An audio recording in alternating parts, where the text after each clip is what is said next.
이기가 들어왔을 때 국방부에서 브리핑을 했습니다. 지금 한빙안에 이 이기가 들어온 것은 공개를 하지만 앞으로 남은 발사대 들어온 것은 비공개를 한다. 얘기를 했고 그런데도 불구하고 4월 26일 날 4기가 들어온 걸 모 뉴스 채널에서 이동하는 장면을 카메라를 찍어요.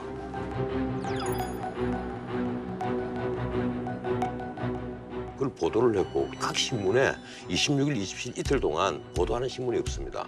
그렇다면 이건 조금 이 사드 문제에 관심 있는 사람들은 이미 공지 사실이 되어 있단 말이에요. 발사대 6개가 들어와 있다. 나도 그렇게 알고 있었고. 근데 이제 그 경위를 좀 더 이제 정확하게 보면 네네네.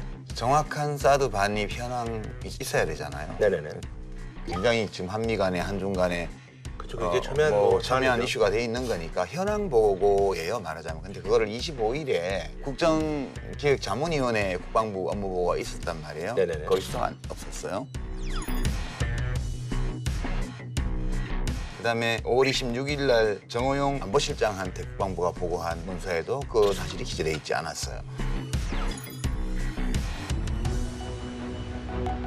근데 이제 변호사님 말씀하신 것처럼 보도가 됐단 말이에요. 더 들어왔다고. 보수 언론에서도 그걸 얘기를 하더라고요. 그러니까 이제 그 보고가 없으니까 안보실 1차장 이상철 씨가 권 기자를 불러서 물어보니까 좀 이상한 거예요. 이게 왜 안 들어왔지? 그래서 정호영 실장한테 보고를 했고 정호영 실장이 그래요? 그럼 확인해 봐야 되겠다. 이래서 한민구 국방장관하고 오찬하면서 물어봤는데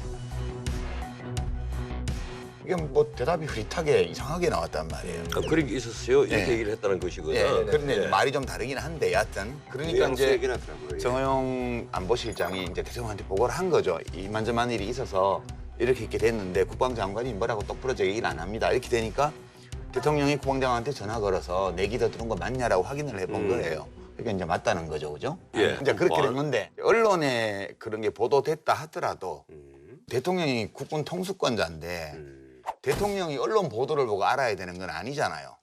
더군다나 그 언론의 보도에 대해서 국방부가 공식적으로 인정하거나 부인한 적도 없어요. 그러니까 당연히 업무 보고에 현재 사드의 반입 현황 또는 배치 현황에 대해서 정확한 팩트가 국군 통수권자한테 가야 맞는 거죠. 근데 이게 안 간 상태로 대미 특사도 갔다 오고 뭐 이렇게 한 거니까 이거는 군 보고 계통에서 이 중요한 문제를 이렇게 어리버리하게 혹은 뭐 애매모호하게 한다는 게 문제가 있는 거다. 이렇게 된 거죠. 청와대도 대응에 문제가 있었다고는 안 봅니다. 이런 문제가 있으면 내부적으로 불러서 야, 이 발사대 내기 어디 있는 거야? 하고 물었어야죠. 왜 이걸 보고를 안 했냐? 예, 어디에 지금 위치하고 있는 것이냐? 이게 앞으로 성주에 배치될 것이냐 아니면 다른 지역에 배치될 것이냐? 미국이 어떻게 지금 얘기를 하고 있느냐? 그걸 알아야 되잖아요. 그런데도 이걸 공개를 해서 마치 이건 국기문란 사건을 몰아가 버린 거예요. 사안을 크게 할 필요는 해버리니까 없었다는 왜 얘기예요? 사안을 크게 하면 안 되는 거 아니에요? 왜 그렇게 한 거 아니, 같아요? 잠깐만. 이 문제가 미국과 중국 간에 지금 문재인 정부로서는 가장 큰 혈안이 돼가 있는 문제란 말이에요. 이래서 그럴 수도 있었겠지만 의도적으로 그랬을 수도 이래서 있고. 의도적으로 더 그래서는 안 된다는 거죠. 아, 제 그래서는 안 생각은 된다. 근데 저는 의도적으로 그런 거는 맞다고 봐요. 그 의도는 이제 어쨌든 그래 근데 잘못됐다고 보시는 거고 의도가 근데 이제 뭐 의도를 뻔하다는 얘기잖아요. 변호사님은 이제 그 전략적으로 이거를 터뜨리는 게 사드 문제를 둘러싼 여러 가지 상황을 타개하는데 바람직하지 않다. 좀 네. 유리하지 않겠냐라는 판단을 하고 그랬다면 잘못이다 그런 말씀이시잖아요. 네네네. 근데 저는 그렇게 한 이유가 좀 다른 데 있다고 봐요. 아, 그 다른 이유, 의도라기보다는 네, 이유. 두 가지가 있다고 봐요. 첫 번째는 이런 사례가 과거에도 있었거든요. 여러 차례. 예컨대 제가 그때 이제 여당하고 정부에 있을 때 작게 502구 할 때 대통령 모르게 했어요. 국방부에서 미군하고 해가지고. 작게 502 작게 502구는 북한에 급변 사태가 생겼을 때 한미연합군을 어떻게 배치할 건가. 작게가 작전 개시예요. 작전 예, 계획. 작전 계획. 작전 이제 계획. 그 대외비 문서인데 그거를 대통령 모르게 추진을 했다가 대통령이 나중에 알았어요. 그래서 제가 국방부하고 청와대에서 임기 중이에요? 임기 중이에요. 현직에 있을 때. 그래서 그거 사이에 난리가 났고 그 얘기뿐만 아니라 여러 차례 자기들이 의사결정을 해서 국군 통수권자 모르게 일을 추진했던 사례가 몇 번 있었어요. 참여정부 때 이제 그거 하나 있어서 앞으로도 이렇게 하면 이건 안 되겠다. 그래서 이번에 이 일을 계기로 해서 이렇게 하면 안 된다는 점을 못을 박아야 되겠다. 그게 이제 하나의 동기였다고 보고요. 이제 두 번째는 그럼 대통령한테 올라가는 이 보고서에서 가장 뜨거운 현안이 되는 이 문제를 이렇게 두루뭉술하게 국방부의 수뇌부들이 처리를 한 건데 왜 이랬을까? 왜 뺐을까? 예. 그러니까 뭘 믿고 이랬을까? 이제 그거를 생각하면 그러니까 군내에 공식 라인이 아니면서 사실상 국방부의 의사결정에 영향을 미치는 사조직의 존재가 있을지도 모르겠다. 이제 두 번째 거는 저는 추측인데요. 앞에 것은 거의 확실한 것 같고요. 이 두 가지 요인이 작용하면서 문 대통령이 이거는 조처를 해야 되겠다, 이거는. 그리고 이건 국민들이 알아야 되겠다. 그렇지 않아도 알짜배는 사주직이 있었는데 이번에는 예. 이 군의 최고 이 수뇌부들 보면 독일에 갔다 온 사람들이 많습니다. 독일 예. 유학파들이 독일 육사를 교환학생으로도 가고 네네네. 간단 말이에요. 그걸 갖고 이제 독사파다. 독사파, 예. 그러니까 독일 독일 생활 생활학교. 예. 독사파. 그걸 이름 제 이름도 참 잘 지어요. 독사파. 예, 그 독사파를 지었는데 그분들 몇 면이 보세요. 이 김관진 이제 안보실장, 한국 후배인데도 먼저 국방부 장관을 한 김태형 장관, 이 역시 독사파거든요.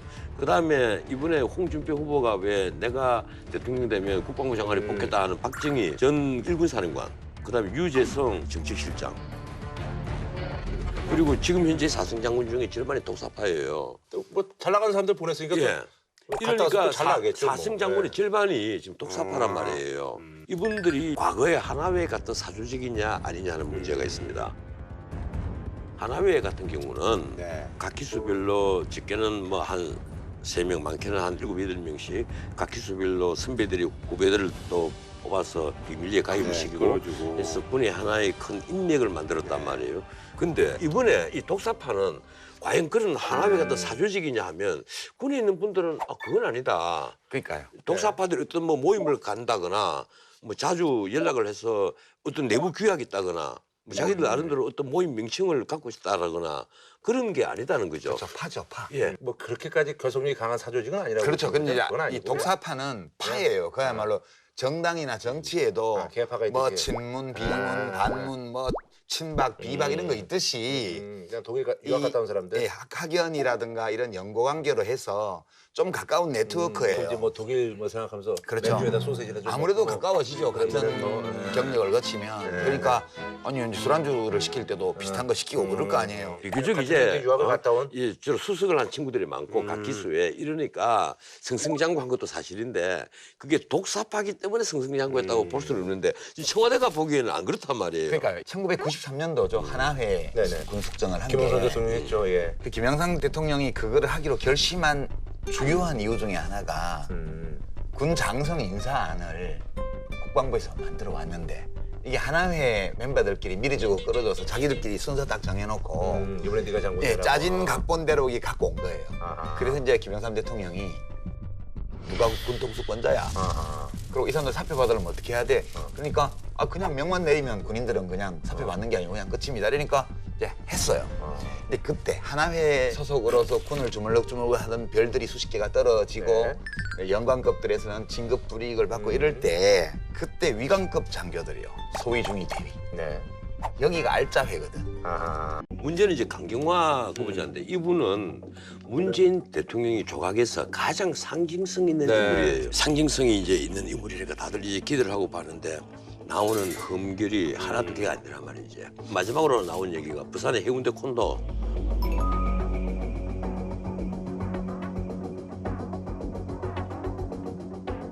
그 분양 받아가고 몇 달 있다가 차익 한 1,000만 원 받고 넘겼는데 장인은 법률적으로 소득이 전혀 없는 사람이에요.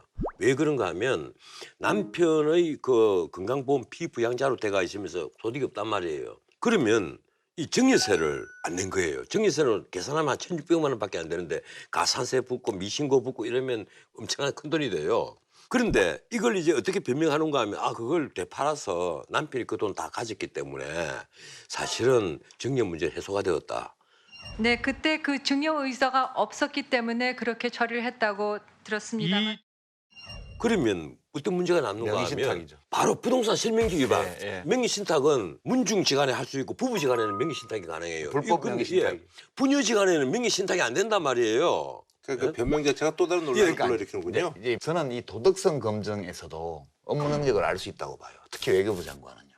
그러니까 이제 한 사람의 인생이 오로지 깨끗하기는 어려우니까 그렇죠. 누구든 청문 대상이 되고 나면 이런저런 지적받을 사항들이 나올 수밖에 없어요. 물론 그래요. 예. 근데 여기서 되게 중요한 게 그 사안 자체의 그 얼마나 큰가 작은가도 중요하지만 그것을 어떻게 처리하는가, 어떻게 대처 능력, 대응하는가 예. 이게 위기 관리 능력을 볼 수 있는 거거든요. 특히 외교부는 외교가. 외교부 장관은 위기 관리 능력이 업무 능력의 중요한 구성 요소잖아요. 그렇죠, 그렇죠. 예. 그래서 저는 사실 어떤 사적인 생활에서의 이제 돈 문제나 이런 걸 포함한 흥결도 너무 많이 좀 나오고 있지만 이렇게 문제가 제기될 때마다 강경화 외교부 장관 후보자가 대처하는 방식을 보면서 헛발질이라고 보시는 거예요? 아니 자기 앞가림도 이렇게 잘 못하는데 국가대사의 앞가림을 어떻게 하지 이분이 이 불안감이 확 오는 거예요 이게. 난 것보다는 이분 가족들이 우선 돈에 대해서 대단히 애착심이 있거나 돈에 대해서 깨끗하지 못하다. 아니 유엔 가서 근무하는 동안에 남편 건강보험에 피부양자가 돼가 있는 거예요. 그거 얘기가 된다고 생각합니까? 아니 그러니까요. 그걸 본인이 몰랐다고 하면 얘기가 되겠어요. 근데 대통령께서 한 좀 더 고민을 좀 해봤으면 좋겠다. 우선 부처를 따로 만드는 건 대통령이 다 생각이 있으니까 만들겠죠. 근데 내가 오래전부터 생각했던 게 여성부가 있으면 남성부를 만들어야 되는 거 아니야? 여성부가 왜 있어야 돼요 지금? 양성평등위원회가 있잖아요 지금. 물론 그것도 좋은 아이디어인데. 그럼 양성평등위원회가 있는데 근데 우리가 중소벤처기업부는 만들지만 대기업부는 안 만들잖아요. 아니죠. 중소기업 벤처부가 필요한 것은 아까 말씀하신 대로 전체 그 노동자의 88%가 중소기업이니까 중소기업 이하니까 뭐 만들만 해요. 앞으로 중소기업 육성을 해서 중견기업으로 키우는 국가적 어떤 대노정에 들어가는 이 입구에서 그 만들만 하죠. 하지만 양성평등위원회를 그 위원장을 장관급으로 하고 그리고 거기에 업무를 다 주고 권한을 주면 나는 좋지 않겠느냐. 양성평등위원회에서 국가적으로 이 감시 기능을 그 확대를 하고 인권위 하고 그 대등한 그런 권한을 갖고 공고 기능 다 가지고 이러면 훨씬 더 도움이 되겠죠. 근데 국가인권위원회는 집행조직이 없잖아요. 그러니까 이게 양성평등을 굉장히 중요한 가치로 여기는 시민들의 입장에서 보면 그 독자적인 예산과 집행조직이 없는 위원회만 가지고는 좀 어렵다고 보는 거예요. 그래서 저는 그거는 우리가 아직도 이제 성차별의 벽이 높은 사회이기 때문에 이런 정도는 논리적으로 다소 뭐 비판받을 소지가 있다 하더라도 굳이 있는 걸 없애는 것까지 그렇게 할 필요는 없고. 여성가족부가 있고 그 양성평등위원회가 있는데 문제는 여기는 장관급이고 여기는 아무 힘이 없어요. 차라리 평등위원회를 이 위원회 조직을 제대로 갖추는 것이 자, 하여튼 뭐 난 훨씬 더 도움이 된다고 봐요. 의견이신데 좀 약간 저는 약간 흐뭇했던 거는 정부 조직 개편에 대해서 보훈처장을 차관급으로 낮췄잖아요. 이명박 네. 대통령 때부터. 예. 그래서 보훈처장이 국무회의에 못 들어가요. 지금. 근데 이거를 다시 장관급으로 격상해서 이제 국무회의 참석을 하도록 한다는 거는 저는 우리 보훈 업무의 발전을 위해서 좀 좋은 일이 아닐까. 국가를 위해 헌신한 한 분 한 분이 바로 대한민국입니다. 보수와 진보로 나눌 수도 없고 나누어지지도 않는 그 자체로 온전히 대한민국입니다. 국회가 동의해준다면 국가보훈처의 위상부터 강화하겠습니다. 장관급 기구로 격상하겠습니다. 국가유공자와 보훈 대상자 그 가족이 자존감을 지키며 살아갈 수 있도록 하겠습니다.